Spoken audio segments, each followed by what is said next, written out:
Bonjour tout le monde. Alors voici comment on procède pour les objectifs de performance pour la prochaine année. Donc dans étape, vous avez ici une tâche. Assurez-vous de cliquer sur la tâche et non d'entrer vos objectifs directement dans la plateforme parce qu'il y a une étape de validation. Donc ici, la démarche, c'est d'avoir une conversation avec votre superviseur, d'établir vos objectifs. Une fois que vous savez quels seront vos objectifs, vous cliquez sur la tâche ici et vous les rédigez directement dans le formulaire. Alors, c'est quand même assez simple. On met un titre, on met l'échéancier qui techniquement devrait être mars 2023, mais peut-être que c'est différent pour vous. Indicateurs de rendement, ce sont les étapes ou les jalons à la réussite de votre objectif. Mécanisme de suivi, c'est comment vous allez assurer le suivi auprès de votre superviseur là, par rapport à votre objectif de performance. Est-ce que c'est des rencontres hebdomadaires, mensuelles? Et le support prévu, qu'est-ce que vous avez besoin comme appui de la part de d'autres secteurs ou d'autres membres du personnel? Donc, cette partie-là est quand même assez importante, là. Ce sont des gens qui sont directement liés au succès de votre objectif. Une fois que vous avez rentré ces informations-là, vous devez le lier à soit un des projets stratégiques pour cette année du plan annuel ou une stratégie d'impact 23 afin de s'assurer que c'est bien aligné. Quand vous cliquez, vous allez avoir la petite définition. Donc ça peut vous aider aussi à vous orienter. Donc une fois que vous savez laquelle, vous la sélectionnez, copier et lier, et là, vous allez l'avoir ici. Ça va indiquer ici comme quoi votre objectif est lié. Pour ajouter un nouvel objectif, vous n'avez qu'à cliquer plus ici et ajouter un nouvel objectif.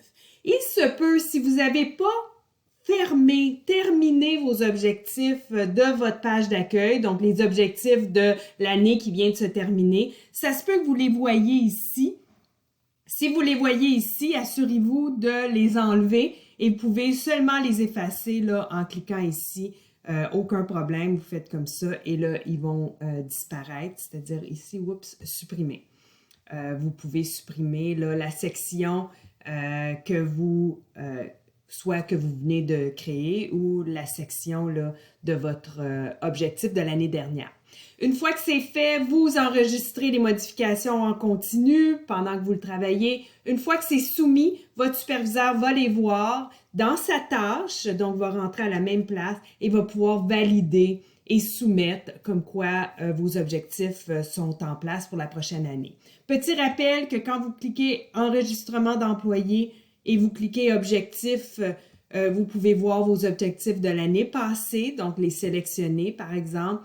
Vous pouvez faire du copier-coller, vous pouvez les changer par la suite là, à l'intérieur de votre plateforme. Tout le temps important d'enregistrer vos modifications. Donc, je vais enlever ceci. Et important aussi de garder au cours d'année vos objectifs, je vais faire oui ici, vos objectifs indiquer là, des traces sur l'atteinte de vos objectifs. Donc, la façon que vous allez faire, c'est une fois que le processus est complet, c'est-à-dire que votre superviseur va avoir soumis les objectifs, vous allez les voir apparaître ici. Et là, vous pouvez cliquer simplement et vous pouvez ajuster où vous êtes rendu dans votre objectif tout au cours de l'année, en voie de réalisation, en risque. Ici, on peut marquer en cours. Ici, terminé, c'est comme ça que si vous voulez, là, avant de commencer le processus, vous pouvez aussi tout mettre vos objectifs de l'année passée là, à terminer pour qu'ils puissent disparaître de votre page d'accueil. Et vous pouvez aussi mettre des commentaires là, sur les jalons atteints ou les étapes atteintes par rapport à votre objectif. On enregistre toujours les modifications hyper importantes. Alors voilà, donc bonne période d'objectifs.